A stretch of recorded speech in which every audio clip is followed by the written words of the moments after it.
ሰላም ለእናንተ ይሁን።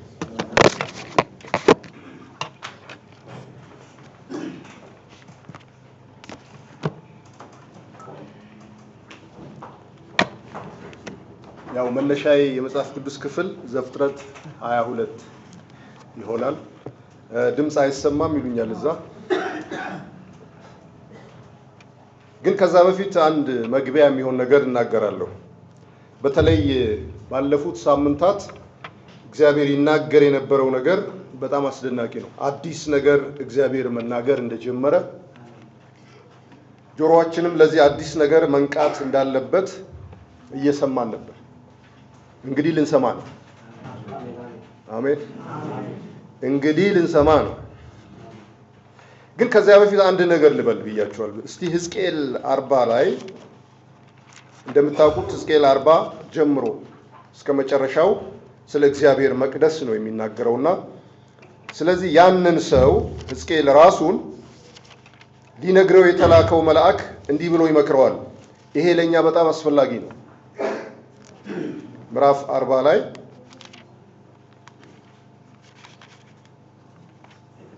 ቁጥር 4 ሰውየውም የሰው ልጅ ሆይ ይህን አሳይህ ዘንድ አንተ ወደዚህ ተመርተሃልና በዓይንህ እይ፣ በጆሮህም ስማ፣ በማሳይህም ሁሉ ላይ ልብህን አድርግ፣ የምታየውንም ሁሉ ለእስራኤል ቤት ንገር አለኝ።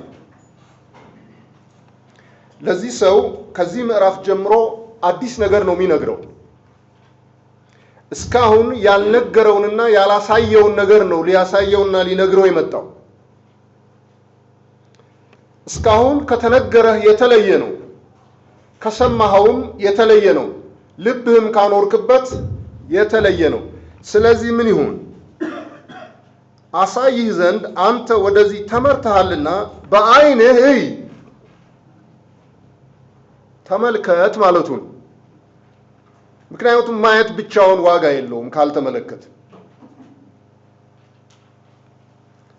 በዓይንህ እይ ወይም ተመልከት፣ በጆሮህም ስማ። ከክርስቶስ ንግግር ይህንን ብንወስደው ምን ይላል መሰላችሁ? ስሙ፣ አስተውሉ። መስማት ብቻ አይደለም፣ ምን አለው? ማስተዋል አለ። ስሙ፣ አስተውሉ። ቀጥሎ ልብ አድርግ። አሁን ከዚህ በኋላ አዲስ ነገር ነው የምናገረው። ሌላው በጣም የሚገርመኝ ራእይ ላይ በሰማይም በምድርም በባህርም በሚኖሩት ሁሉ የሚገዛው በእርሱ ምሎ ነው የሚለው። ስለዚህ ለምንነግራችሁ አዲስ ነገር እንምላለን እኛ። አሜን። እንምላለን። እግዚአብሔር ተናግሮን ነው የምንናገረው። ስለዚህ ስሙ፣ ልብ አድርጉ፣ እዩ። እግዚአብሔር ይመስገን። እንሂድ እንግዲህ ወደ ዘፍጥረት ምዕራፍ 22 ላይ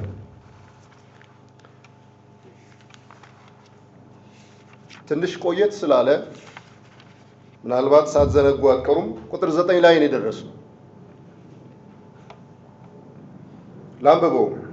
እግዚአብሔር ወዳለውም ቦታ ደረሱ። አብርሃምም በዚያ መሠዊያን ሠራ፣ እንጨትንም ረበረበ፣ ልጁን ይስሐቅንም አስሮ በመሠዊያው በእንጨት ላይ አጋደመው። ስለ መሠዊያ ነበር ያየነው። መጨረሻው እግዚአብሔር ባለው ቦታ የመሠዊያ ስፍራ ነው። መሠዊያም እውነት ነው ብለን ነበር። በዚያ ስፍራ የምንሰዋበት ቦታ ሳይሆን የምንሰዋበት ቦታ ነው። ስለዚህ መሠዊያውን ስንመለከት በኋለኛው ዘመን ዳዊት በኦርና አውድማ በሞሪያ ማለት ነው፣ ልክ አብርሃም ልጁን በሰዋበት ስፍራ መቅሰፍት የተከለከለበት ቦታ ነው። ይሄን ነበር ያየነው። ዳዊት ሲሰዋ መቅሰፍት ተከለከለ። ስለዚህ መሠዊያው የዚያ ስፍራ ዋጋ ነው።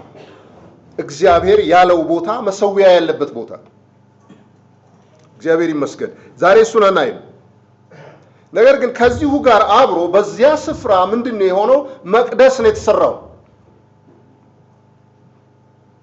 ከመሠዊያው በኋላ መቅደስ ነው። ዳዊት መሰዊያ ሰራ፣ ሰለሞን ግን መቅደስ ሰራ። አባትና ልጅ።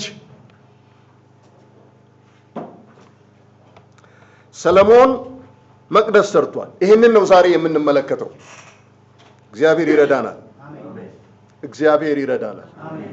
ይሄ አብርሃም የሰዋበት ቦታ፣ ልጁን ለመስዋዕት ያቀረበበት ቦታ ዳዊትና ሰለሞን ሁለት የተለያየ ነገር የሚመስል አንድ አይነት ነገር ነው የሰሩት። አባት መሰዊያ ሰራ። አባት መጀመሪያ ሰዋ፣ ልጅ መቅደስ ሰራ። ስለዚህ ይህንን ታስተውሉታላችሁ። የኦርናን አውድማ ሳስብ አንድ ነገር ወደ ልቤ ይመጣል። ምክንያቱም ያንን አውድማ በሙሉ ዋጋ ገዛው ነው የሚለው። ኦርና በነፃ ልስጥ ብሎ ነበር። ለእግዚአብሔር የሚሰዋበት ስፍራ እግዚአብሔር የሰጠኝ ነውና በነፃ እሰጣለሁ አለ። ዳዊት አይሆንም ነው ያለው። በዋጋ እገዛዋለሁ። ስለዚህ በሙሉ ዋጋ ገዛው። እግዚአብሔር ይመስገን። በሙሉ ዋጋ ነው የገዛው። ያን የመሰዊያ ስፍራ በሙሉ ዋጋ ነው የገዛው። ይገባችኋል? በሙሉ ዋጋ። እግዚአብሔርም በሙሉ ዋጋ ነው የገዛው። ያ ሙሉ ዋጋ ክርስቶስ ነው። እግዚአብሔር የከፈለው ሙሉ ዋጋ። ከእርሱ ጋር ምንም አልተቀላቀለም። ማንም ለዚህ ነገር አልከፈለም። እግዚአብሔር ሙሉ የሆነ ዋጋ ከፍሏል። ስለዚህ ምንድነው ትዝ የሚለኝ ዘሌዋውያን 25 ላይ ስለ ይሄ 50ኛው ዓመት ኢዮቤልዩ በተለይ ማንበብ ለምትፈልጉ ወይም ለምትጽፉ ከ8 እስከ 10 ወይም እስከ 11 መጻፍ ትችላላችሁ። እኔ ግን 10ን ብቻ ላንብብ፣ በአብዛኛው መልእክቴን ስለማይመለከት ማለት ነው። 50ኛውንም ዓመት ትቀድሳላችሁ፣ በምድሪቱም ለሚኖሩባት ሁሉ ነፃነትን ታውጃላችሁ። እንዴት ደስ የሚል ቃል! በምድሪቱ ለሚኖሩ በሙሉ ነፃነት ይታወጃል። አሜን። እርሱ ለእናንተ ኢዮቤልዩ ነው። ሰው ሁሉ ወደ ርስቱና ወደ ወገኑ ይመለስ።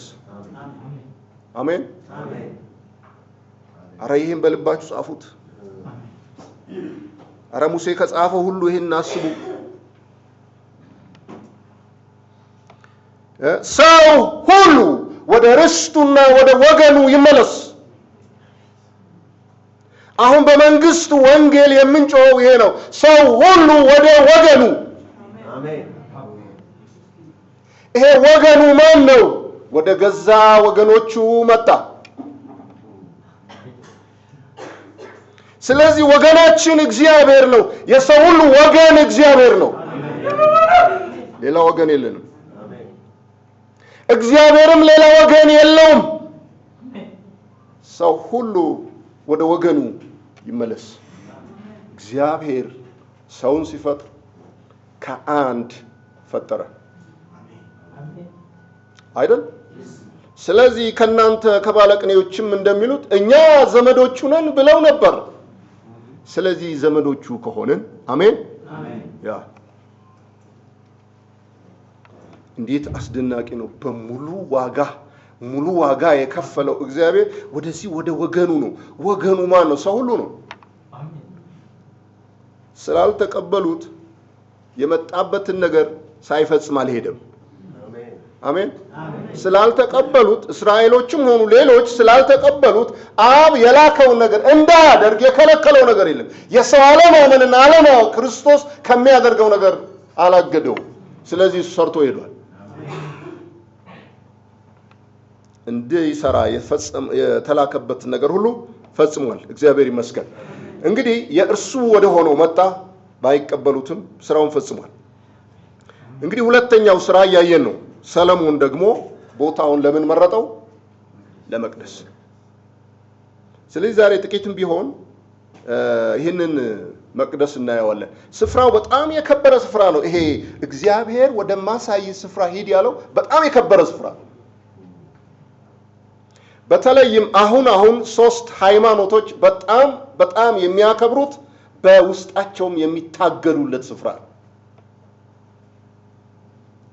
እንደው ሕጉንና የተለያየ ነገር ፈርተው እንጂ ሶስቱ ሃይማኖቶች በጣም በጣም የሚወዱት ቦታ ነው። ይሄ ሞሪያ አብርሃም ልጁን የሰዋበት ቦታ። ባለፈ እንዳልኳችሁ በዚህ ስፍራ መስጊድ ቆሟል። ውብ የሆነ መቅደስ ማነው መስጊድ፣ በጣም ውብ የሆነ። ስለዚህ ክርስቲያኖች ይጸልያሉ፣ ያምናሉ፣ ያስተምራሉ። ከዕለታት አንድ ቀን እግዚአብሔር እንዲያፈርሰው መስጊዱ ማለት ነው። ምክንያቱም ሌላ መቅደስ ሊሰሩ አይሁዶችን በጣም ይወዱታል። ኢየሩሳሌምን ያቺን አሮጌውን ከተማ በጣም ይወዷታል። አንድ ፊልም ላይ ምን አየሁ መሰላችሁ? ማን ነው ምን ሰማው ይናገራል እና ክሊፕም አለው። ምንድነው የሚለው? ጁዲዝም ወይም ይሄ ይሁዲነት የሚሉት ሃይማኖት ከኢየሩሳሌም ውጭ ልብ ከስጋ ውጭ እንደመኖር ነው። ወይም ልብን ከስጋ ውጭ ብታወጡት የሞተ ነው አይደል? እንደዚሁ ጁዲዝም ከኢየሩሳሌም ውጭ ቢኖር የሞተ ነው። ስለዚህ የይሁዲ እምነት፣ የክርስትና እምነት፣ የሙስሊም እምነት ያንን ቦታ በጣም በጣም ያከብሩታል። ለዚህ ነው ድሮ የኢየሩሳሌም አስጎብኚ ነበር አይደል? አለ መሰለኝ አሁን ደግሞ የኛዎቹም ጀምረዋል። የምትመዘገቡ ካላችሁ ይፈቀዳል። ቅዱስ ስፍራ ነው። እዛ ስፍራ የረገጠ ሰው፣ ጌቴሴማኒ ሄዶ አብሮ የጸለየ ሰው ህሊናውን ወደ ኋላ መልሶ ያንን መንፈስ ለማምጣት በዚህ ወይም በዚያ የማትሰግዱበት ቀን ይመጣል፣ እርሱም ሆኗል። ሰዎች አፈር ይዘው ይወጣሉ። ከዛ የኛ አፈር በቂ ነው። ከኢየሩሳሌም አፈር ይልቅ የኛ በቂ ነው። እነሱ ናቸው ድሮ አፈር ይወስዱ የነበሩ። ግን በመንፈስ ስታዩ በእርግጥ ያ ስፍራ የተመረጠ ስፍራ ነው። ስለ አባቶች ስለዛ ቃል ኪዳን በጣም የተወደደ ቦታ ነው።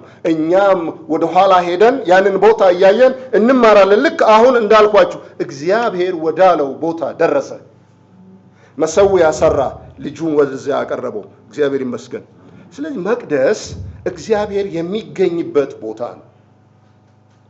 እኔ በመካከላችሁ አድር ዘንድ መቅደስ ስሩልኝ አይደለም? በመካከላችሁ አድር ዘንድ። ይሄ ያልነበረ አዲስ ነገር ነው። ለአብርሃም አልነገረም፣ ለአባቶች አልነገረም። አሁን በሙሴ የመጣ አገልግሎት ነው። በዚያ አገልግሎት ምንድነው የተነገረው? መቅደስ ይስሩልኝ፣ እኔ በመካከላቸው እገኛለሁ። ስለዚህ ሰው ያለውን አዋጣ፣ ለእግዚአብሔር መቅደስ ሰራ። እኛም እንደመሰለን መቅደስ ውስጥ እግዚአብሔር ይገኛል ተባለ። ስለዚህ ከሰፈራችሁ ወጥታችሁ እግዚአብሔርን ተገናኙ ሲባል ሰው ሰፈሩን ትቶ ወዴት ይሄድ ነበር? መቅደስ ወደ ተሰራበት ስፍራ ይሄድ ነበር። ያ ብሉይ ነው። እግዚአብሔር በአንድ ቦታ እንደሚገኝ ይነገር ነበር። እንደዚህ ይላል መጽሐፉ ዘጸአት 22 ላይ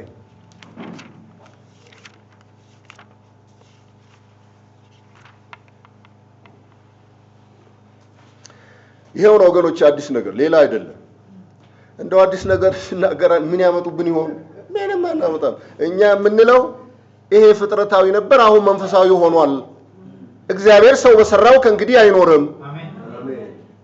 እግዚአብሔር የሚኖረው ራሱ በሰራው መቅደስ ነው። ይህን ካሳላነባ አንድ ነገር ላስታውስ። የቤቴል መካነ ኢየሱስ ጉለሌ ያለው የሚያቅሰው አለ? በጣም ረጅም አዳራሽ ነው። በጣም ቆይቷል። ይሄ ከዚህ ቤት የተናገርኩት እኔም አለው። ሰባኪው ከፊት ናቸው ይሰብካሉ። አንዲት እህት እንደዚህ አይነት ምንጣፍ የለውም። ከዛ ገብታ ቋ እያረገች እስከዚህ መጣች። ያን ታኮ ማለት ነው። ሰባኪው መስበክ አልቻለም።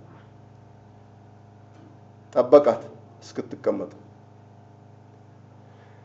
ወደ እግዚአብሔር ቤት በገባህ ጊዜ እግርህን ጠብቅ አለና ስብከቱን ጀመረ። አሁን ትዝ ሲለኝ እንዴት የሚያሳዝን ነገር ነው። እግሯስ እግሯ ነው። መጽሐፍ የሚለው እግር ያ ነው። ቤትስ የሚለው ያ ነው። አሁን ነው ምለው። ስለዚህ አዲስ ነገር ይኸው ነው ወገኖች፣ ሌላ ነገር አይደለም። የስርየት መክደኛውንም በታቦቱ ላይ ታደርጋለህ። ቁጥር 21 ላይ እኔም የምሰጥህን ምስክር በታቦቱ ውስጥ ታደርጋለህ፣ በዚያም ከአንተ ጋር እገናኛለሁ። የእስራኤል ልጆች ታዝ ዘንድ የምሰጥህን ነገር ሁሉ በምስክሩ ታቦት ላይ ባለው በሁለት ኪዳን መካከል በስርየት መክደኛው ላይ ሆኜ አነጋግርሃለሁ። በዚያም ዘመን እንኳ ተመልከቱ ወገኖች፣ በዚያ ዘመን እንኳ ምንም ብሉይ ቢሆን የተሰጠው ቃል በውስጥ ነበረ። በታቦቱ ውስጥ ምንም በእጅ ቢጻፍ፣ ምንም በድንጋይ ቢጻፍ ሳጥኑ ውስጥ ነበር። ታቦት ሳጥን ነው። የምሰጥህን ያ ጽላት እዛ ውስጥ አድርገው። ኪዳኑ እንኳ ያ ቃል በውስጥ ነው ያስቀመጠው። ከስፍራም አንጻር እግዚአብሔር በሶስተኛ ስፍራ ነበር። በውስጠኛው ማንም በማይገባበት ነበር።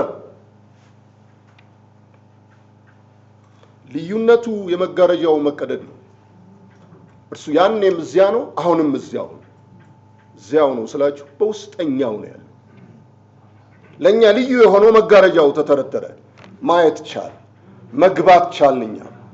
ስለዚህ ወደ ውጭ ከማየትና ወደ ውጭ ከመመልከት ወደ ውስጥ ነው ያየነው። መቅደስ የእግዚአብሔር መገኘት ነው። መቅደስ የእግዚአብሔር መገለጥ ነው። መቅደስ የእግዚአብሔር መምጣት ነው። መቅደስ ከተሰራ በኋላ ይሄ ነው የሆነው። ስለዚህ በዚያ እገኛለሁ ወገኖች። ይሄ ሶስተኛ ስፍራ ነው። ባለፈው እየተነገረን ያለ ማለት ነው። ይሄ ሶስተኛው ሰማይ ነው። ይሄ ሶስተኛው መንፈሳዊነት ነው።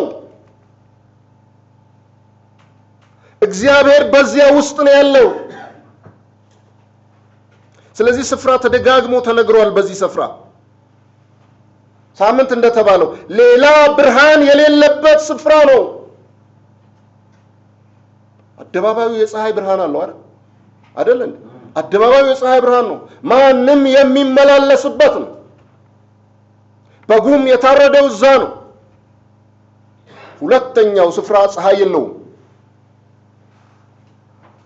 ይሄ የመጀመሪያው ትምህርት ምሳሌ የለውም።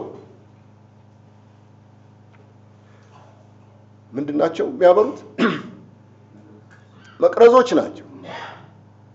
በጣም ይገርማል። ለሶስተኛው ስፍራ መቅረዝ የለውም። ያ የዘይቱ እንዴት ደስ ይላል! ያ የሚፈሰው ዘይት፣ ያ ወርቃማው ዘይት ይገባቸዋል። ያለፉት ዓመታትና ዘመናት በምድራችን በዓለም ሁሉ የሰራ ያ ወርቃማ ዘይት መቅረዙን የሚያነዱ ሁለተኛው ስፍራ ያለ መብራት። ሶስተኛው ላይ ስትገቡ እግዚአብሔር በጨለማ ይኖራል። ሰለሞን ያለው ይሄ ነው። እግዚአብሔር በጨለማ ይኖራል። ሙሴም እግዚአብሔር ወደ ነበረበት ወደ ጨለማ ገባ። ምን ማለት ነው? ያ ስፍራ ዓለም የጨለመበት ስፍራ ነው። ያ ስፍራ ሰውና ሰውነት የጨለመበት ስፍራ ነው። በእግዚአብሔር ዘንድ ግን ብርሃን ነው። እንኳን ጨለማ በእግዚአብሔር ዘንድ በመዞር የሆነ ጥላ የለበትም ነው አይደል እንዴ? ስለዚህ እግዚአብሔር በጨለማ ይኖራል ማለት ምን ማለት ነው? ውጭ ያለው ጨለማ እዚህ ማነው? ብርሃን እዚህ የለም ነው። እዚህ ጋር ያለው ልምምድና ትምህርት ስርዓት በሙሉ እዚህ የለም፣ ጨለማ ነው። እግዚአብሔር ብቻ አለ። ሃሌሉያ። ምናልባት ሳምንት የተጠቀሰው አስተውላችሁት ከሆነ እንደኔ ምን ተብሎ ነበር? እንደ ባሪያዬ እውር ማን ነው? እንደ ክርስቶስ እውር ማን ነው? ምክንያቱም ምንም ዙሪያውን አያይም አይደል? እግዚአብሔርን ብቻ ያያል። ይሄ ለዓለም ጨለማ ነው። ይሄ አለማወቅ ነው። ይሄ ሞኝነት ነው። ምናልባትም እብደት ነው። ስለዚህ በትውልዳችን መካከል እንደ እብድ የሚቆጥሩን ሰዎች አብደናል። በእውነት ለእነሱ አእምሮ ነው ያበድነው፣ በእኛ አእምሮ ግን ጤናማ ነው። በእነርሱ ትምህርትና አስተምህሮ ነው ያበድነው፣ በእኛ ግን ጤናማ ነን። ስለዚህ እግዚአብሔር በጨለማ ይኖራል። ምንም አይነት ብርሃን የማያበራለት ትውልድ ሊመጣ ነው። ምን ነግራችሁ ሌላ አዲስ ነገር ይሄ ነው። ልንገራችሁ፣ እዛም እዚህም ጠበል ይፈልቃል። አንድ ሰሞን የኡራኤል ጸበል ነበር ኃይለኛ። እስጢፋኖስ መጣ፣ ቆየና መድኃኔዓለም ሄደ፣ አርሴማ ሊሄድ ነው። አሁን እንዲህ አይነት ጸበሎች ሊፈጠሩ ይችላሉ በየቦታው። የሚኒስትሪ ጠበሎች ማለት ነው።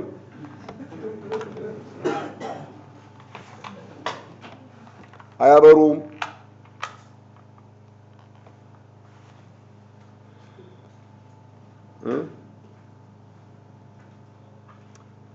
የሌሊት ገዢዎች ጨረቃና ከዋክብት ናቸው ይላል ዘፍጥረት 1 ላይ።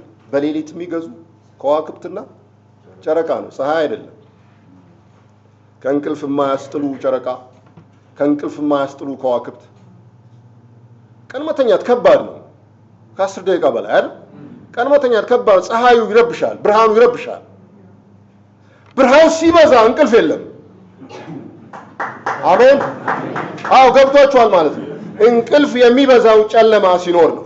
ስለዚህ ያ ሌሊት ከዋክብቶች ቢኖሩም በእርግጥ ከጨለማ አያድኑም፣ ከእንቅልፍ አያድኑም። ይገባችኋል አይደል? ስለዚህ ስለ የትኞቹ ከዋክብት ነን የማወራው? እንግዲህ አንዳንዴ ሁሉን መናገር ሆድ ባዶ ይቀራል። በጣም ነው የምንጠነቀቅላችሁ። በጣም ሁሉን ከነገርም ችግር ይመጣል። ስለዚህ መጽሐፉ ራሱ በምሳሌ በእንቆቅልሽ አይደል፣ በነገር ጥላ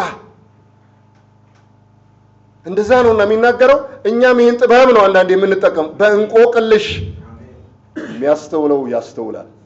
ስለማን ይናገራል? ልክ ኢትዮጵያዊ ጃንደረባ እንዳለው ስለማን ይናገራል? ስላንተ ነዋ። ስላንተ ነው የሚናገረው። ስለዚህ አሁን የምንነጋገረው ነገር ስለኛ ነው። እግዚአብሔር መቅደስ ሰርቷል፣ ያውም እናንተ። ይሄ መቅደስ እግዚአብሔርን የያዘ መቅደስ ነው። እግዚአብሔርን የያዘ የብሉይ ኪዳን መቅደስ ራሱ እኔ በዚያ እገኛለሁ። እግዚአብሔርን የያዘ እግዚአብሔር ራሱን የሰፈረበትና የሞላበት መቅደስ። አይናችን ቢከፈት እንደዛ ነው። እግዚአብሔር ራሱን የሰፈረበትና የሞላበት። እርግጥ ሙሉ በሙሉ ተገልጦ ዛሬ ላናየው እንችላለን እንጂ ይሄ ነው። እግዚአብሔርን ሊይዝ የተሰራ ነገር ወይም ዕቃ የለም ከሰው በስተቀር። አሜን። እግዚአብሔር የትም ይገኛል፣ ግን የትም አይገለጥም። እግዚአብሔር በሁሉ ስፍራ ነው፣ በሁሉ ስፍራ ግን አይገለጥም። እግዚአብሔር የሚገለጠው በመቅደሱ ነው። ያውም እናንተ ናችሁ። እግዚአብሔር ይመስገን። ያ የሞሪያ ስፍራ እግዚአብሔር ያለው ስፍራ ይሄ ነው። ስለዚህ ወገኖች አሁን እያደረግን ያለው ነገር የእግዚአብሔር ኃይል የዘላለም ኃይሉ ነው የሚለው አምላክነቱ የማይታየው ባህሪ በፍጥረት ተገልጦ ይታያል። አሁን ግን እንደዛ አይደለም። እግዚአብሔርን ለማግኘት ፀሐይን አላይም፣ ሰማይን አላይም። እግዚአብሔርን ለማየት ትላልቅ ዛፎችን አላይም። እግዚአብሔርን ለማየት ውስጤን አያለሁ። አይኔ እንዲከፈት እጸልያለሁ። እግዚአብሔር መጥቷል። አሜን።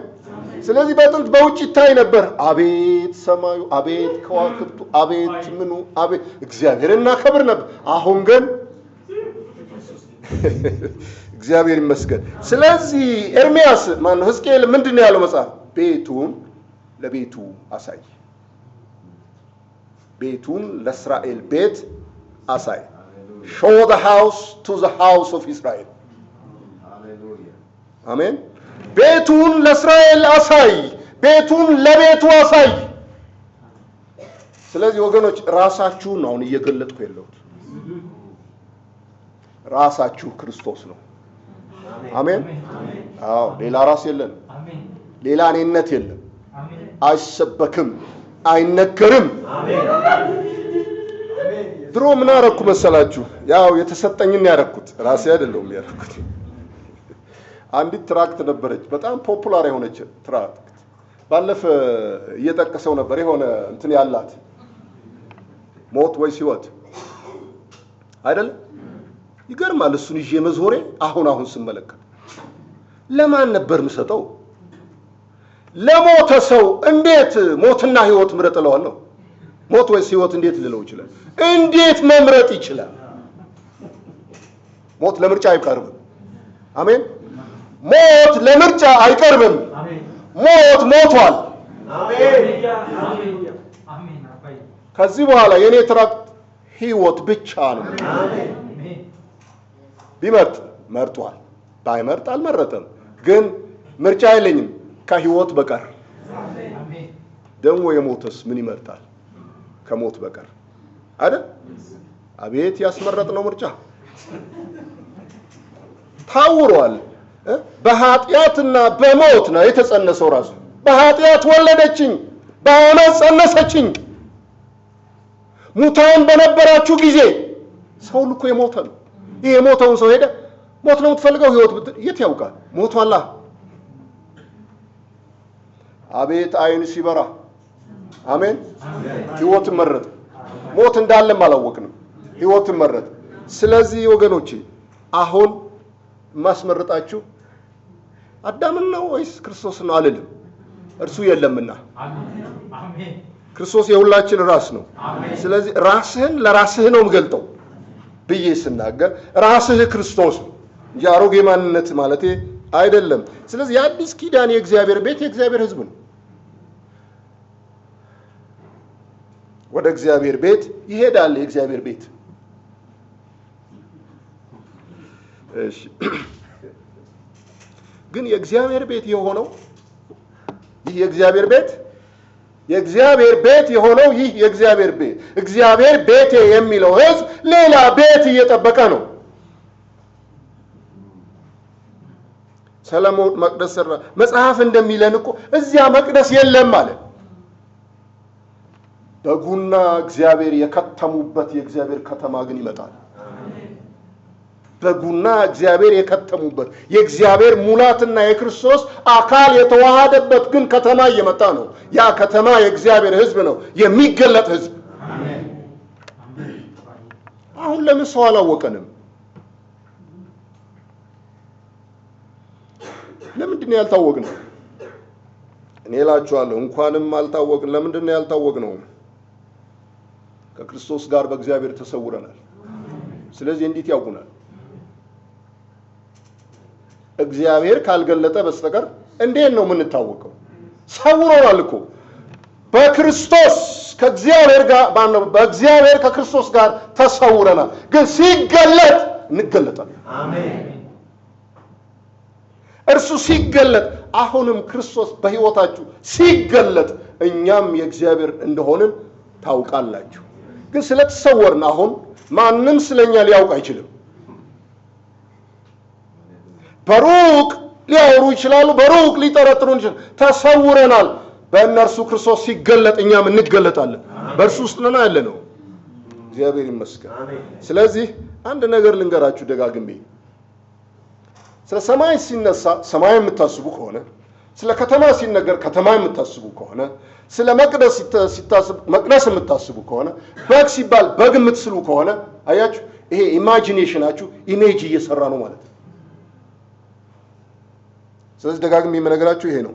ሁለቱም አንድ አይነት ስርወ ቃል እንዳላቸው ነግሬያችኋለሁ በግሪክ ኢማጂኔሽን ኤንድ ኢሜጅ። ኢማጂኔሽን ያለው ሰው ኢሜጅ ይሰራል አይደል? እግዚአብሔርን በሰማይ ሲስለው እግዚአብሔርን አካል ይሰጠዋል። ኢማጂኔሽኑ ምን ይፈጥርለታል? ኢሜጅ ይፈጥርለታል። በእውነት ነው ማለት ከዚህ መንፈስ ነፃ ካልወጣን እግዚአብሔር ለሚለን ነገር ሁሉ ኢሜጅ ልንፈጥር ነው። ውጫዊ ስዕል ማለት ነው። እንዲህ እናስብ ዘንድ አይገባል። አሜን አሜን እንደዚህ እናስብ ዘንድ አይገባንም። ለዚህ ነው ወገኖች ሐሳባችሁ ተበላሽቶ ያለው። የሐሳብ መበላሸት ይሄ ነው። ለእግዚአብሔርና ለእግዚአብሔር ነገር ስዕል መስራት። የእግዚአብሔር መቅደስ እኛ ነን። የበጉ ሚስት ቅጥር ያላት ከተማ፣ በጉና እግዚአብሔር የከተሙባት የእግዚአብሔር ሙላት ያላት ያቺ መቅደስ የእግዚአብሔር ከተማ። እግዚአብሔር ይመስገን። ለዚህ ነው ወገኖች እስከ ዛሬ የተተረጎመውን ትርጉም እንኳን መሻራችን ነው አዲስ ነገር የምንለው። ስለዚህ ክርስቶስ እንዲህ አለ። በዚህ ላይ ብዙ የምናገረው ነገር አለኝ። ዮሐንስ ምዕራፍ 2 ላይ ይህን መቅደስ አፍርሱት የሚለው ክፍል በጣም የሚያስደንቅ ነው።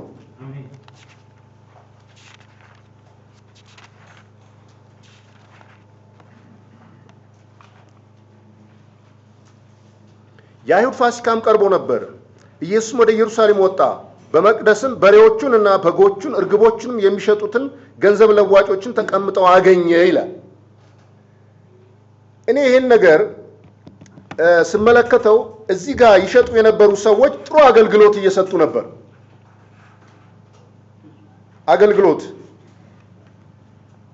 ላምጪ እንዲከፈል ሕግ ያስገድዳል አይደል እንዴ? ስለዚህ በሬ አስፈላጊ ነው፣ በግም አስፈላጊ ነው፣ ዋኖስም ወይም እርግብም አስፈላጊ ነው። ለመስዋዕት ለፋሲካ የሚቀርቡ ናቸው። ስለዚህ ህዝቡ ከሩቅ እየቆጠተ ከማምጣት እዚሁ ማቅረብ ትክክለኛ አገልግሎት ይመስለኛል። አይደል እንዴ? አዎ። ግን ለመጨረሻ ጊዜ ሲመጣ ነው የተቃወመው እንጂ ከዛ በፊት ነበረ ማለት ነው። ደጋግሞ ፋሲካ ሳይወጣ አይቀርም። ክርስቶስ ወደ ፋሲካ ሳይሄድ አይቀርም። ዝም ምንም አላላቸው። ግን ቀኑ ደርሷል። ዘሌዋውያን 1 ስትመለከቱ በሬ በግና እርግብ በጣም አስፈላጊዎች ናቸው ለሚቃጠል መስዋዕት፣ በጣም አስፈላጊዎች። አሁን ግን በቃ አለ። አሁን እየሰዉ መኖር በቃ። አሜን። እየተሰዋህ እንጂ እየሰዋህ መኖር በቃ። ይሄ ነው ትምህርት። ግን ያው ሁሉም እንደመሰለው ያወራል፣ እንደመሰለው ይጽፋልና የቤት ቅናት ይበላኛል ያለው ትዝ አላቸው ይላል። አሁን ቤቱ የሚለው ይሄ ነው። በጎቹንና ምኑን እየነዳ ያስወጣበት ቤት ነው ቤት የሚለው። ክርስቶስ አሁን ስለዛ ጨንቆት ነው በርግጥ። ስለዚህ እነሱንም ሲያስረዳ የእነርሱንም ስንፍና ሲገስጽ ምን አለ መሰላችሁ? ይህን ቤት አፍርሶት በሶስተኛው ቀን አስነሳዋለሁ። እግዚአብሔር ይመስገን። ይሄ ነገር በጣም አስፈላጊ ነው። በቃ ነው ያላቸው። ከዚህ በኋላ በቃ አንድ ነገር እየሆነ ነው ያለው። እስከ ዛሬ የመጣው ይሄ ስርዓት አቁሞታል። ከዛ በኋላ የቀጠለው ነገር ታያላችሁ። ነገር ግን በእርሱ በኩል በእግዚአብሔር ዘንድ ቆሟል። አሁን የተዘጋጀው የእግዚአብሔር በግ ሊሰዋ ነው። መስዋዕት የሚያደርገውን እንኳ ከህሊና ነፃ የማያወጣ በግና በሬ በየዓመቱ ይቀርብ ነበር። አሁን ግን እግዚአብሔር የሚረካበት እግዚአብሔር ፍርድን ሁሉ ያኖረበት አንድ በግ ተዘጋጅቷልና ከዚህ በኋላ አያስፈልግም። ክብር ለእግዚአብሔር ይሁን። ግን አንድ ሰው በፊልም የምናየው ክርስቶስ በጣም መካከለኛ ሰው ነው።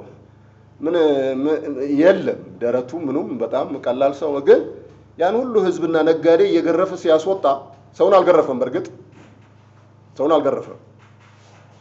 ሰው ክቡር ነው አይደል እንዴ? ሰው ክቡር ነው። ክርስቶስ ሰውን ቢገርፍ ኖሮ በሀገራችን ያሉ ፖሊሶች ትክክለኛ ነበሩ። ሰውን እንደንትን የሚወቅጡ ትክክል ነበሩ። ግን ሰውን አይደለም በሬንና ሌላውን ነው እየገረፈ ያወጣው። ሃሌሉያ! ሰው ክቡር ነው። ሰው ክቡር ነው። ይሄ በክርስቶስ የሆነው ነገር መቅደሱን ነው ያዘ። ግን እኔ አንድ ነገር እንዴት እጁን አልያዙትም? እንዴት ተው የሚለው ጠፋ? ወገኖቼ ጊዜው ሲደርስ ይሄው። አሜን። ጊዜው ሲመጣ አሁን የምንለው ነገር የግድ ይሆናል። ሰው ሁሉ እጁን ይሰጣል። ምክንያቱም በእርሱ ዘንድ ያለውም ያልቃልና እግዚአብሔር በእኛ የጀመረውን ጉልበታም ሲያደርገው በዛ ያለው በሙሉ ይፈርሳል። ስለዚህ የምንናገረው ነገር እውነት ይሆናል። አይዟችሁ፣ ዛሬ ያለው ሁኔታ መመልከት የለብንም። ስለምንናገረው ነገር የምንምል ከሆነ ስለምንናገረው እርግጠኝነት በልባችን ጽኑ ከሆነ በእርግጥ ነው የምላችሁ ይሄ የምንለው ነገር ሰዎች ሁሉ ሊሰሙት የሚገባ ነገር ነው። ሰነድ እየነገርናችሁ ነው። የእግዚአብሔርን ሰነድ እየነገርናችሁ ነው። ሰማላችሁ? አዎ፣ እየሸጥነው ግን አይደለም። አሜን። በፍቅር እየነገርናችሁ ነው። ይህ ሰነድ እያንዳንዱ ትውልድ ይህን ሰነድ ይፈልጋል። አሁን ያለ ሰነድ ነው ሰው የሚንቀሳቀሰው። ወይ በነበረው ወይ በድሮው ነገር ባረጀው ነገር አዲስ እግዚአብሔር ያዘጋጀውና የማለበት ሰነድ እያቀረብንላችሁ ነው። በዘፍጥረት 22 ላይ እግዚአብሔር ማለ ይላል። ሰው ቢምል ያምርበታል። ሰው ለሰው ቢምል ያምርበታል። እግዚአብሔር ማለ። እግዚአብሔር ስለማለበት ነገር ነው የምናወራው። ስለ እግዚአብሔር መንግስትና ስለ እግዚአብሔር መንግስት መርህ እግዚአብሔር ስለማለበት ነገር ነው የምናወራው። እግዚአብሔር የማለበት ከሆነ ደግሞ ጽኑ ነው። አሜን። የእሱ አለማመን ሊያቆመው በፍጹም አይችልም። ስለዚህ በቃ ከዚህ በኋላ አዲስ መስዋዕት የአዲስ መስዋዕት እየሰዋ የምትኖርበት አይደለም፣ እየተሰዋ ሕያው የምትሆንበት። ክርስቶስ እየሰዋ አልመጣም፣ ተሰውቶ ነው እንጂ። እግዚአብሔር ይመስገን። ስለዚህ ከዚህ በኋላ ሌላ እየሰዋን አንኖርም ወገኖች። ሌላ እየሰዋን በፍጹም አንኖር። ራሳችንን ስንሰዋ ግን ያለንን ሁሉ ሰጥተናል። ያለንን ሁሉ ለእግዚአብሔር አቅርበናል። በአፍ ወይስ በልብ እንደዛ ሆነን የምናመልክበት ጊዜ አይደለም። ልባችን ለእግዚአብሔር ይሆናል። ይሄ የመቅደሱ ስርዓት ነው። እንዴት ነው ራሴን እያኖርኩና እያሰባህ ለእግዚአብሔር ያለኝን ምሰዋው? እንዴት ቀላል ነው ጊዜ መሰዋት! እንዴት ቀላል ነው ገንዘብ መሰዋት! እንዴት ቀላል ነው ጥበብን መሰዋት ወይም ዕውቀትን መሰዋት! ራስ ግን በጣም በጣም ውድ ነው። ከራስ በላይ ነፋስ። ነገር ግን ወገኖች ራሳችንን ስንሰጥ ሁሉ ነገር የኛ አይደለም፣ የእግዚአብሔር ነው። ይሄ ትልቅ ነገር ነው። በመቅደሱ ስርዓት የምናየው አፈርሱት፣ ይሄ መቅደስ አፈርሱት። ምልክቱ ይሄ ነው። ምን ምልክት ታሳየናለህ? እግዚአብሔር በኢሳይያስ ላይ ምልክቴን ለአሕዛብ አቆማለሁ። ምልክቴ የእግዚአብሔር ምልክት ኢየሱስ ክርስቶስ ነው። ሌላ ምልክት እግዚአብሔር አላዘጋጀም። ይሄ ምልክት ይሄ ነው። ስለዚህ ምልክት አፈርሱት፣ በሶስተኛው ቀን አስነሳዋለሁ።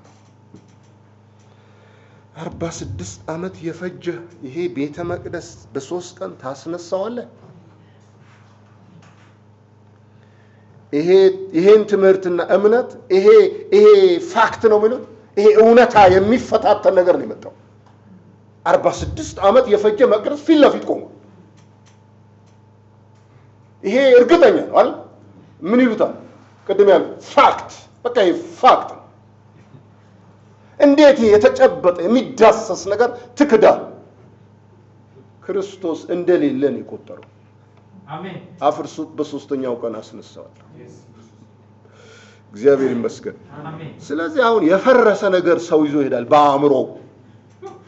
ክርስቶስ ያፈረሰውን ከ2000 ዓመት ያፈረሰውን በእምነትና በእግዚአብሔር መንፈስ በእግዚአብሔር ቋንቋ ያፈረሰውን ሰው ገንብቶ በውስጡ ይዞ ይሄዳል። መቅደስ የሚባለው ነገር ከሱ ውጭ እየሰው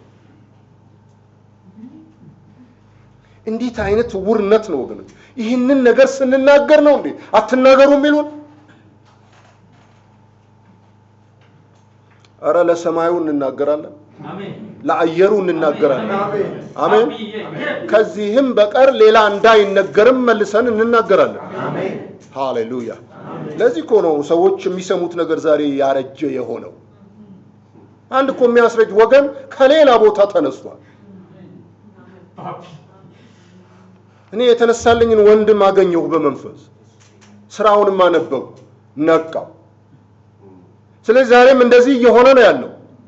ከሩቅ የሚናገሩ ሰዎች አሉ፣ ከምድር ዳርቻ ድምጻቸው የወጣ ሌላ ነገር እንዳንሰማ ያስረጁብን። ሁሉ ነገር ያደከሙብን፣ ያሰለቹብን፣ የት እንሂድ ያሰኙን በመንፈስ ከእግዚአብሔር ጋር የተሰበሰቡና የመከሩ ወንድሞች አናቃቸውም። ስለኛ ይጸልያሉ። እጃቸውን ወደ ሰማይ አንስተው በእግዚአብሔር ፊት ይምላሉ። አይዘገይም ይላሉ።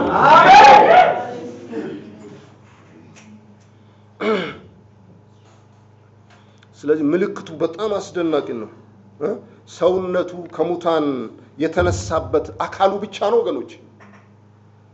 ለደቀ መዛሙርት የመሰላቸው ነው። ከተነሳ በኋላ አመኑ ይላል። የእግዚአብሔር ፕሮግራም ይሄ ብቻ ነው። የእግዚአብሔር ፕሮግራም የኢየሱስ ክርስቶስ ከመቃብር መነሳት ብቻ ነው አይደለም። በእርሱ የሚጠቀልለው ትልቅ ነገር አለ። እርሱ ይልቅስ መንገድ ጠራጊ ነው። ዕብራውያን ላይ እንደተጻፈ የኛ መንገድ ጠራጊ ነው።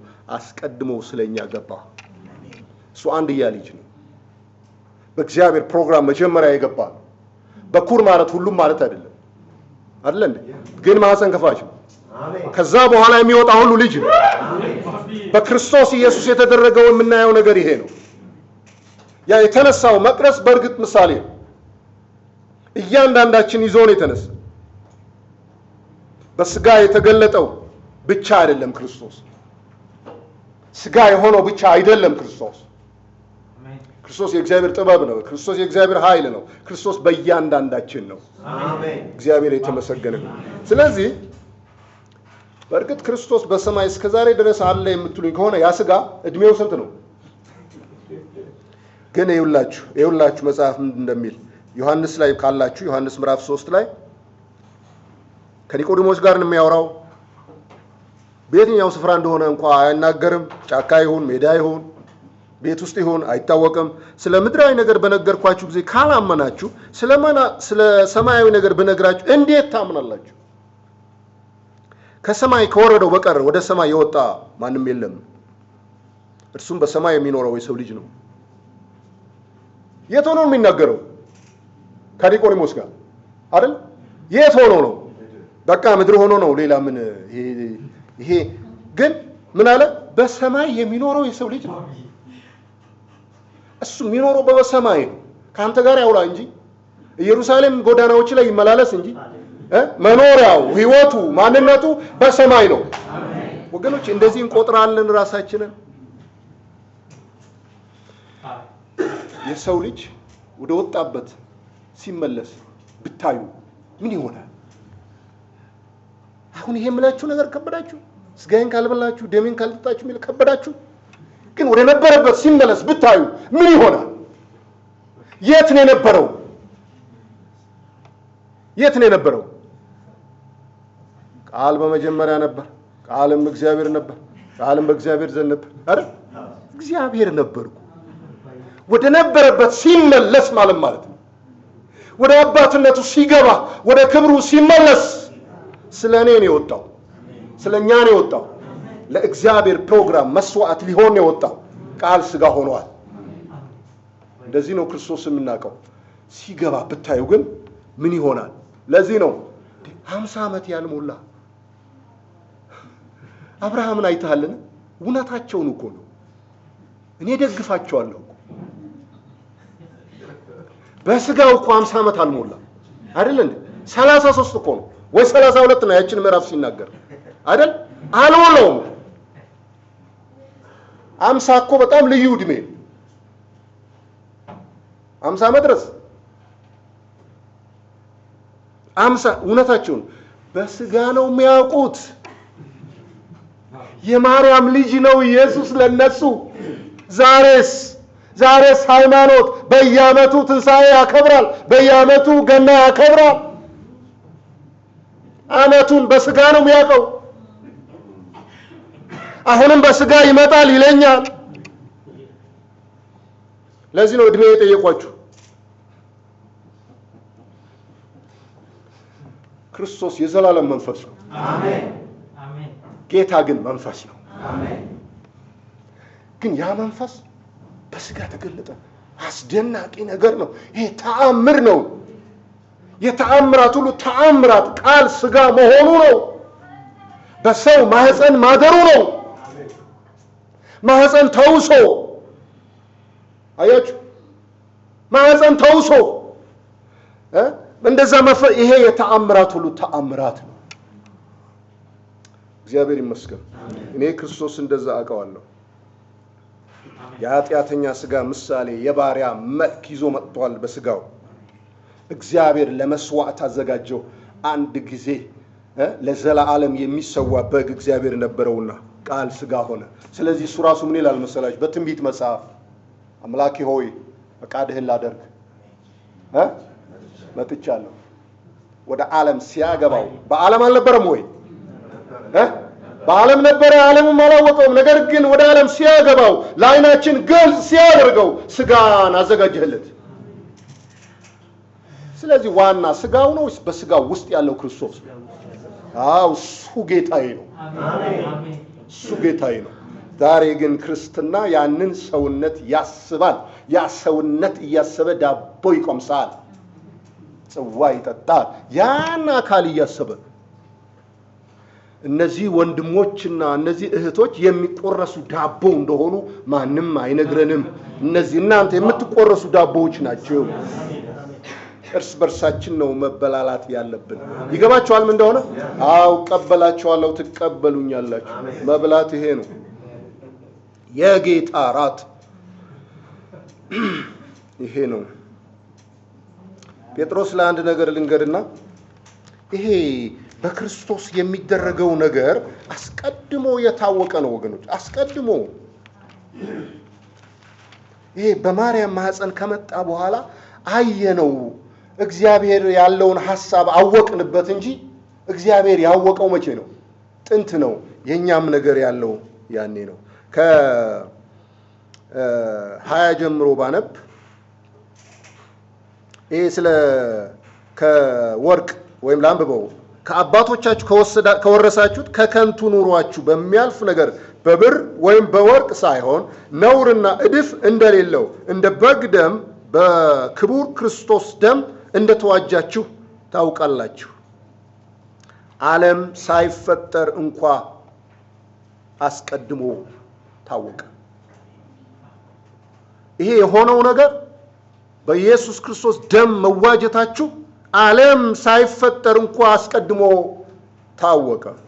ነገር ግን እምነታችሁና ተስፋችሁ በእግዚአብሔር ይሆን ዘንድ ከሙታን ባስነሳው ክብርን በሰጠው በእግዚአብሔር በእርሱ ስለምታምኑ ስለ እናንተ በዘመኑ መጨረሻ ተገለጠ እንጂ የታወቀው መቼ ነው? ስለዚህ የእናንተ ነገር የታወቀው መቼ ነው? እና እግዚአብሔር ያወቀው ደህንነታችሁ ከና እጁ ማንም ይነጥቃችሁ? እኔ ስለ ደህንነታችሁ እርግጠኛ እንድትሆኑ መክራችኋለሁ። በእግዚአብሔር እጅ ስላለ ማንም ሊነጥቀን አይችልም። እኔ የደህንነቴ ጠባቂ አይደለሁም። እኔ የዳኑ ሰዎች ጠባቂ አይደለሁም። የዳኑ ሰዎች ግን እግዚአብሔር ያሳድጋቸው ዘንድ አጠጣ ይሆናል ወይ ኮተኩት ይሆናል። የሚያሳድግና የሚጠብቅ እግዚአብሔር ነው። ያዳነን እግዚአብሔር ይጠብቀናል። በእኛ የጀመረ እግዚአብሔር ይጨርሳል። አሜን። ይሄ ነው እረኝነት። ይሄ ነው እረኝነት። እግዚአብሔር እንደሚጠብቅ መንገር፣ እግዚአብሔር እንደሚያበረታ መንገር፣ እግዚአብሔር በእያንዳንዱ ውስጥ በቂ እንደሆነ መንገር። ይሄ ነው እረኝነት። እኔ አንድ ነገር እፈራለሁ ወገኖች፣ ለሚያጠቡና ለእርጉዞቹ ወዮላቸው። ድሮ እናቶች ምን ያሳዝናሉ እል ነበር። ለካ እኔው ነኝ እርጉዝ፣ እኔው ነኝ ለካ ማጠባ፣ የዳኑትን በእጄ ይዤ የማጠባ ዘላለም በእግሩ እንዲቆም ማላደርግ እኔው ነኝ ለካ። ወዮለት። ሁሌ ጊዜ አርግዞ መክበድ በቃ አይደለም ወገኖች። ደቀ መዛሙርት ከሙታን ከተነሳ በኋላ ካመኑበት ሰውነት የበለጠ ሰውነት እግዚአብሔር ሰርቷል። ያም የኢየሱስ ክርስቶስ አካል ሕያው የእግዚአብሔር ቤተክርስቲያን ማንም የማይችላት የእግዚአብሔር ሙላት ያለባት እግዚአብሔር ራሱን በሙሉ የሰፈረባት እንደ ተራ ሰው አንቁጠር ወገኖች። ራሳችን ለነገሩ ተራም ሰው የለም። እግዚአብሔር ተራም ያደረገው የለም። አእምሮ ትምህርቱና እምነቱ ባህሉ ነው ተራ ያደረገው እንጂ በእግዚአብሔር ዘንድ ተራ የሚባል ሰው የለም። አሜን። ሰው ሁሉ የከበረ ስለሆነ፣ ሰው ሁሉ የእግዚአብሔር መልክ ስለሆነ፣ ስለዚህ ክርስቶስ ከሙታን ሲነሳ የተሰጠውና የተቀበላቸው ነገሮች አሉ። ስለሱ ከሆነ በእርግጥ አንዳንድ ወንድሞች ልክ ናቸው ማለት ነው። ክርስቶስ ፍጥረት ነው ይሉናል መንገድ ላይ ጥግ ቆመው። እውነታቸውን ነው ማለት ነው። ከሞት ከተነሳ በኋላ ክብር ከተጨመረለት፣ ከስም ሁሉ በላይ ስም ካገኘ፣ የተለያየ ነገር ከሆነለት በእውነትም ድሮ አልነበረውም ማለት ነው አይደል? አይደለም ግን ስለኔ ነው የተቀበለው። ባከበርከኝ ክብር አክብራቸው። አሜን። ስለዚህ የተቀበለው ክብር፣ ያ የለመነው ክብር ዓለም ሳይፈጠር በአንተ ዘንድ በነበረኝ ክብር አክብረኝ። አልሰማውም ወይ? ሰምቶታል። ባከበርከኝ ክብር አከበርኳቸው። ያ የተቀበለው ክብር ለማን ነበር? ለኛ ነው። የተቀበለው ስም ለማን ነው? ስልጣን፣ ኃይል ለኛ ነው። ይሄ ቤተክርስቲያን ሙላት ነው። ኤፌሶን 1 ላይ ተመልከቱ።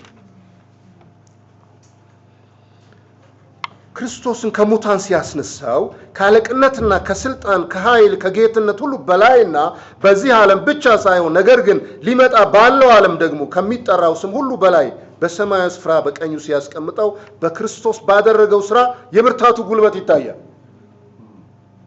ይሄ በክርስቶስ የሆነው ሁሉም ከእግሩ በታች አስገዛለት፣ ከሁሉ በላይም ራስ እንዲሆን ለቤተ ክርስቲያን ሰጠው። ይሄ የተቀበለው ራስነቱ ለቤተ ክርስቲያን ነው። ለቤተ ክርስቲያን ሰጠው። ይሄ የተቀበለው ስልጣን፣ ኃይል፣ ስም ኤክሰርሳይዝ የሚያደርገው በማን በኩል ነው? በአካሉ በኩል ነው። ይሄ ራስ ምን ያደርጋል? ከዚህ ቤት እዛ መምራን ማህበር እያለ ወንድሞቼ መጀመሪያ ተጨባበጡ አልኳቸው። ተጨባበጡ። ማን ያዘዛቸው? እኔ ነገርኳቸው ነው። ራስ አዘዛቸው ወይም ፈቃደኛ ሆኖ ተጨባበጡ። ግን እጅ ሳይንቀሳቀስ ተጨባበጡ አልኩኝ። እንዴት ይጨባበጡ? አይባል መቼም አይደል? ስለዚህ የራስ ሐሳብ፣ የራስ ዕውቀት እና ምክር በማን ነው የሚፈሰው? ክርስቶስ ራስ ነው። አሜን።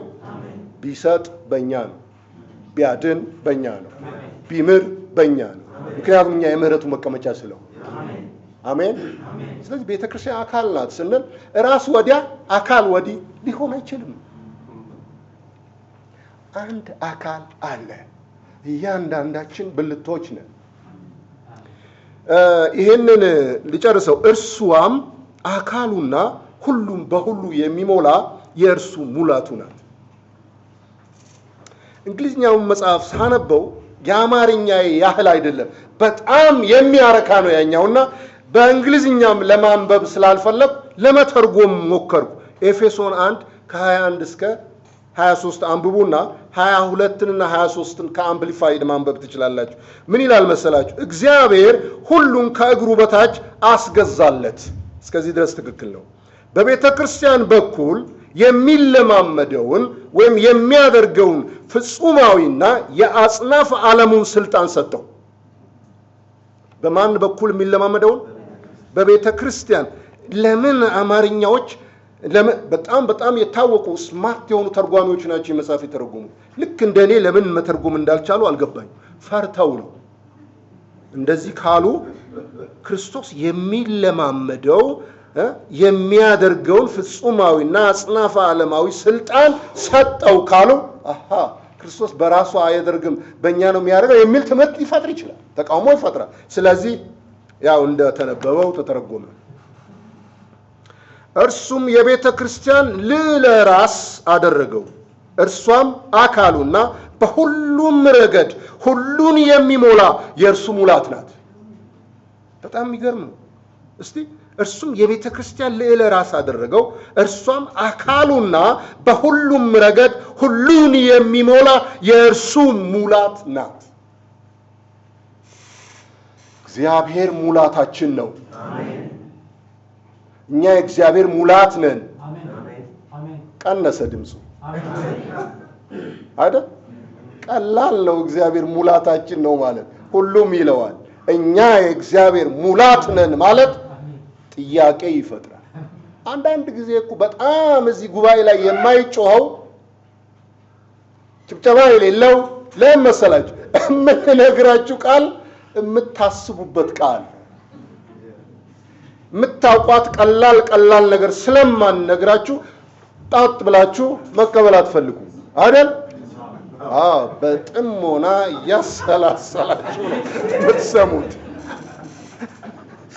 ክብር ለእግዚአብሔር ይሁን።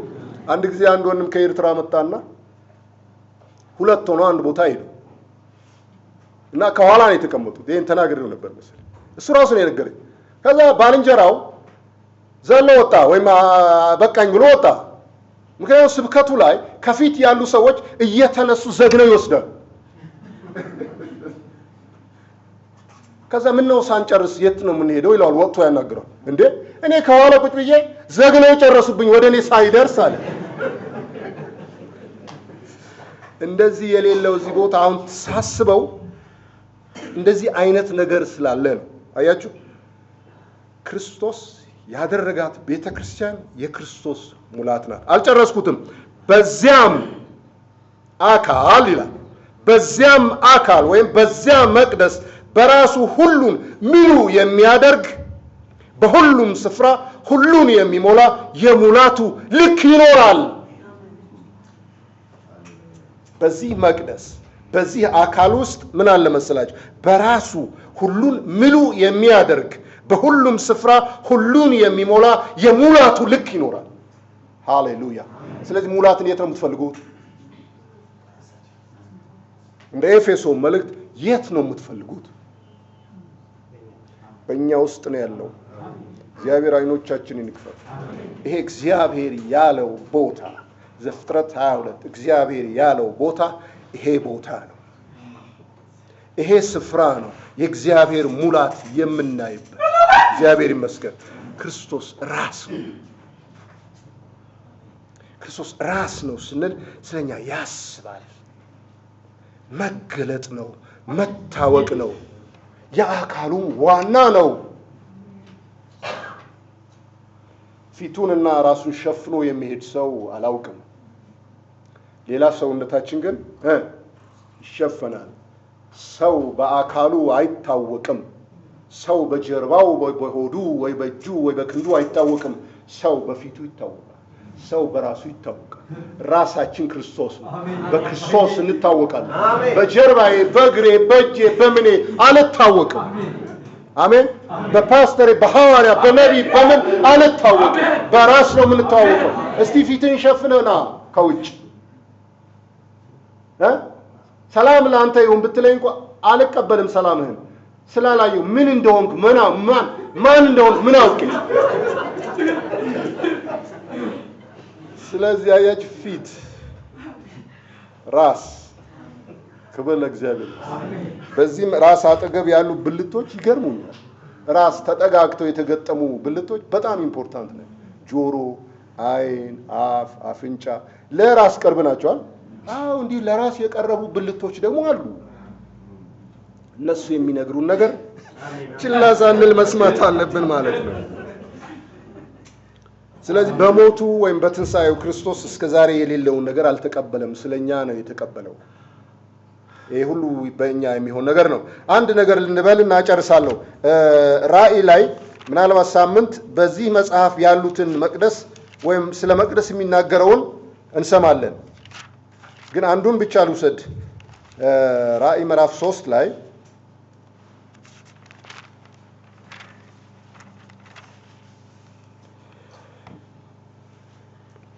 ስለዚህ ወገኖች ሰውነቱ ተነስቷል። የእግዚአብሔር መቅደስ ተነስቷል። ተነስቷል ስላችሁ ከሞት መነሳቱ ብቻ ሳይሆን ቆሟል። ምክንያቱም እስጢፋኖስ በእግዚአብሔር ቀኝ ያየው መነሳቱን ብቻ ሳይሆን ቆሞ አያለው አይደል ያለው? ቆሟል። መቆሙ ደግሞ አሸናፊነቱ ነው፣ ሕያውነቱ ነው። ስለዚህ ከሙታን ተነስቷል ስንል መቆሙንም መርሳት የለብንም። በዚህ በእግዚአብሔር ከፍታና ማዕረግ፣ በዚህ በእግዚአብሔር ማንነትና ትርጉም ሕይወታችንን ከእርሱ ጋር አስረን እንጓዛለን።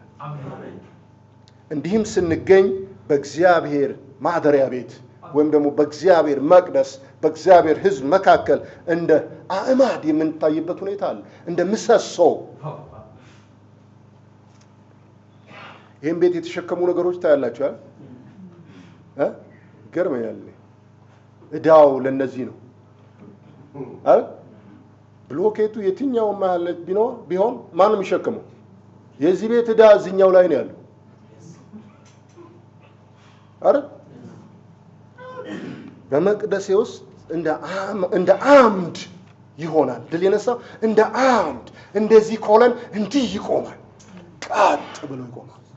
መነሳት ማለት ይሄ ነው። መቆም ማለት በእግዚአብሔር ፊት ለመቆም በትውልድ መካከል መቆም፣ ስለ እምነት መቆም፣ ስለ እግዚአብሔር ሐሳብ መቆም፣ ስለ እግዚአብሔር እውነት መቆም። እግዚአብሔር ይገባችኋል? አዎ፣ ስለ እግዚአብሔር ሐሳብ አሁን በዘመናችን ስላመጣው ሐሳብ መቆም፣ ስለ ትምህርቱና ስለ እውነቱ መቆም፣ ስለ ክርስቶስ ትምህርት መቆም፣ አሜን። ጠበቃ ሆኖ መቆም፣ አለኝታ ሆኖ መቆም፣ ለአንድ ሰዓት እንኳን ለመገዛት። እንዲህ አይነት መንፈስ ካለን ቅድም እንዳልኳችሁ ምለን እንናገራለን።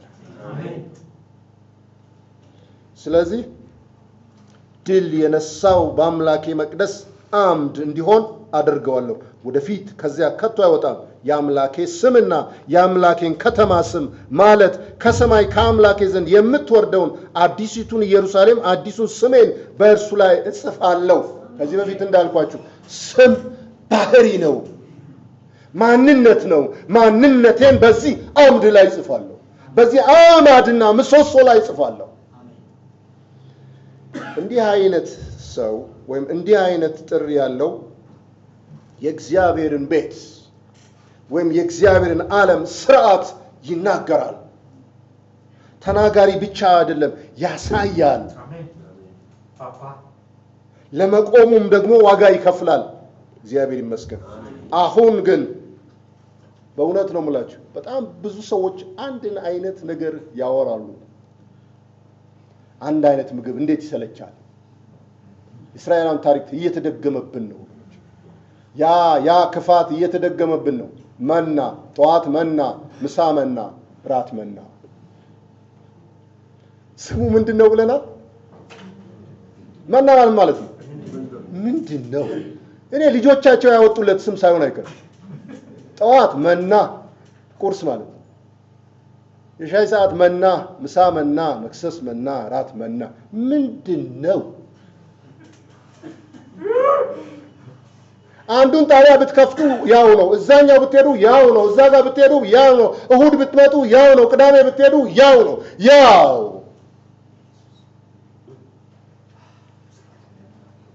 እግዚአብሔር ይህን አደረገ። አሜን። እግዚአብሔር ይህንን አደረገ። መጀመሪያም የከፈተው እርሱ ነው፣ የዘጋውም እሱ። ለምን? አሁን አዲስ ነገር ሆነ።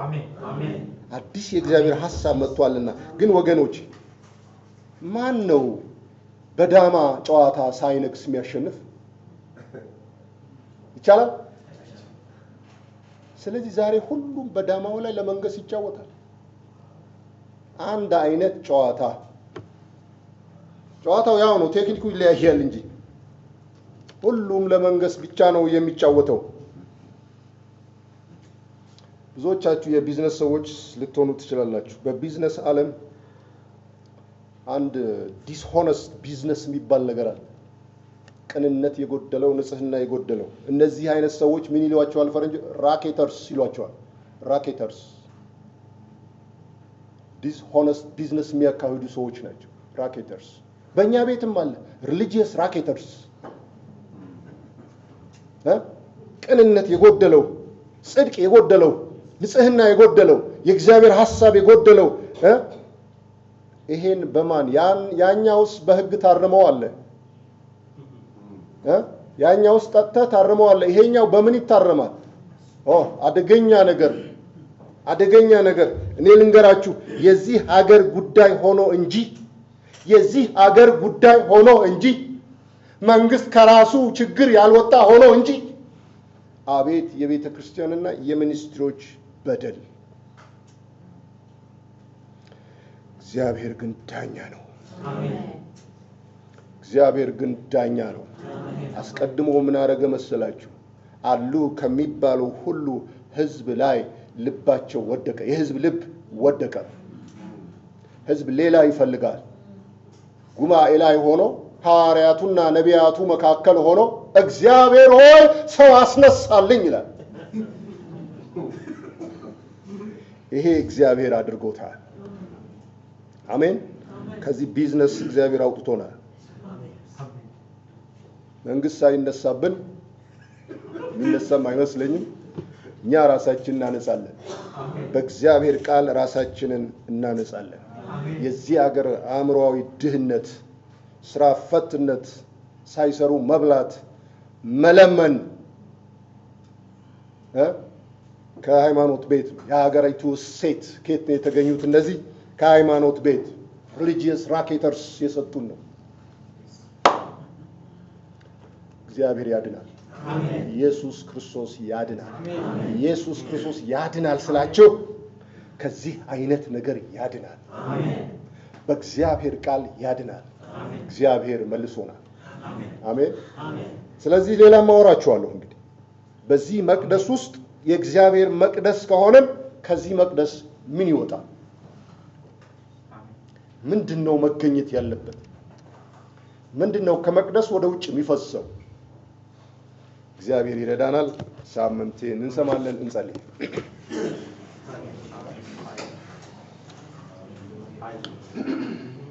በእውነት እንጸልያለን በእግዚአብሔር ፊት እንጸልያለን እግዚአብሔር ቃሉን ያጽና እግዚአብሔር ቃሉን ይፈጽም እግዚአብሔር ለቃሉ ስጋን ይስጥ በህይወታችንና በዘመናችን እግዚአብሔር የተናገረውን ያምጣ የማይወድቅ ቃል ነገር ግን የሚፈጸም ቃል የሚሰራ ቃል የሚያነጻ ቃል የሚፈውስ ቃል እግዚአብሔር ሆይ ወደ አንተ የሚመልስ ቃል አንተን እንድናውቅና እንድንተባበር የሚያደርግ ቃል ስለመጣ እናመሰግናለን ቃል ይፈጸም በህይወታችንና በኖሯችን እግዚአብሔር ሆይ ቃል ይፈጸም ከተናገርነው በላይ እንድንኖርበት በኢየሱስ ስም እርዳን አካሄዳችን ይሁን ኑሮአችን ይሁን ህይወታችን ይሁን እግዚአብሔር ሆይ በዙሪያችን ያሉ ሁሉ አንተን በእኛ ይዩ አንተን በእኛ ያስተውሉ እግዚአብሔር ሆይ ከዚህ መቅደስ ክብርህ ይውጣ ከዚህ መቅደስ ማዳንህ ይውጣ ከዚህ መቅደስ ጽድቅህና እውነትህ ይውጣ እግዚአብሔር ሆይ ከዚህ መቅደስ አንተን መምሰል ይውጣ በተባረከው በመንፈስ ቅዱስ በስምህም ይህን ስለምታደርግ እናመሰግንሃለን ቃል በከንቱ አልመጣም በከንቱም አይመለስም አንተ ከቃልህ በስተኋላ ነህና እግዚአብሔር ሆይ ቃልህን በሕይወታችን ስለምትፈጽም እናከብርሃለን ይህን እንደምታደርግ እናምናለን ስለዚህ እናውቃለን እንጠብቅህማለን በኢየሱስ ክርስቶስ ስም